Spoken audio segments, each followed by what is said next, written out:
চলতি টি-20 বিশ্বকাপে দুর্দান্ত ফর্মে রয়েছে ভারত। সুপার 8-এও অস্ট্রেলিয়াকে 24 রানে হারিয়ে সেমিফাইনাল নিশ্চিত করেছে তারা। আর এই জয়ের ফলে গত ওয়ানডে বিশ্বকাপ ফাইনাল হারের প্রতিশোধ নেওয়া হয়েছে ভারতের। এদিকে অস্ট্রেলিয়াকে হারানোর প্রধান নায়ক হল ভারত অধিনায়ক রোহিত শর্মা।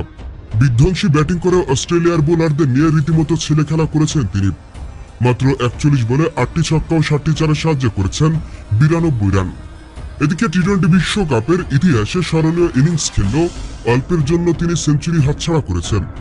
আর এই ইনিংসের পর অনেকেই বলেছেন রোহিত শর্মা অনেক বেশি আক্রমণাত্মক ক্রিকেট খেলতে যেয়ে সেঞ্চুরি হাতছাড়া করেছেন। তবে ম্যাচের শেষে রোহিত শর্মা বড় পাল্টা জবাব দিয়েছেন এবং তিনি বলেছেন, সেঞ্চুরি নয়, আমার কাছে গুরুত্বপূর্ণ হলো আক্রমণাত্মক ব্যাটিং করে প্রতিপক্ষ বোলারদের চাপে রাখা। আমি এমনভাবে ব্যাটিং করব।